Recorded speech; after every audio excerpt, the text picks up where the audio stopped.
In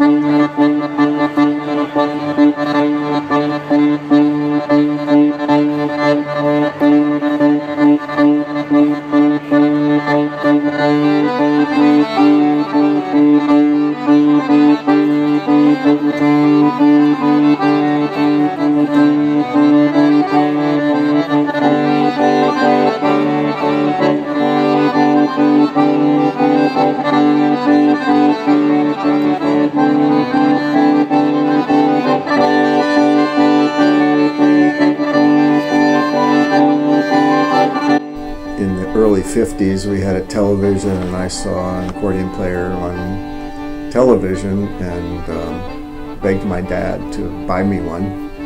And he said, well, they're pretty expensive, and if you're really interested in another year, I'll get you one. And he did. So I started when I was about 5, and took lessons from a guy named Joe Macco at the beginning, who was one of those door-to-door guys. And I need to ask a couple of questions. First of all, who was it that you saw in? Dick Contino. Dick Contino was the guy who was on one of the talent shows. I forget, Ted Mack's Amateur Hour, one of those.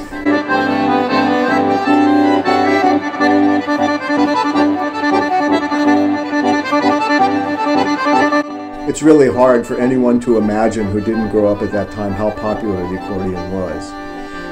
There was barely a week that would go by that you couldn't see it 2, 3, 4, 5 times on television, both through talent shows and through the Lawrence Welk show and variety shows, things like that. It was the most popular instrument in America before Elvis Presley came along.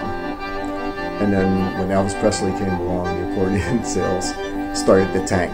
Because what happened was that the European immigrants brought accordions with them, and they played when they moved here. But then their kids discovered the guitar as their own instrument. That became the instrument of their generation.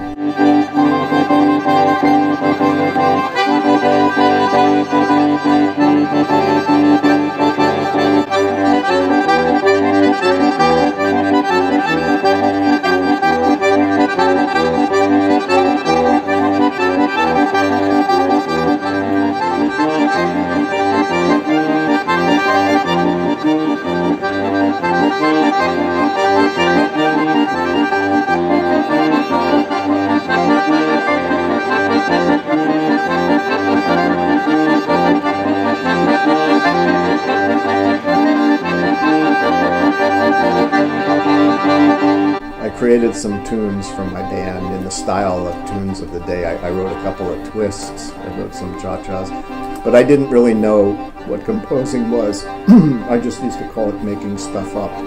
The band would say, "What is this?" And I'd say, "Oh, something I made up last night." And I always just thought of music as being there. Never really thought of anybody making it. And I think part of that confusion or ignorance was like with the Slovenian American bands, a lot of the guys took credit for tunes, but they were really kind of arrangements or adaptations of Slovenian popular music. So there was, it's like with a lot of folk music, you don't know what's created, and because it's part of a living tradition. And so I just knew it of something that was there. And then I started, quote unquote, making stuff up. And that's where I started to separate from my teacher eventually a little bit, because I brought in a more classical composition I was very proud of. And I played it for him, for accordion. And I played it for him. It was called, I think, Variations on an Aeolian Theme. And I said, "What do you think?" And there was a kind of a quiet moment. He said, "Well, it's obviously not Beethoven." So that was that poof. But anyway, I found encouragement elsewhere.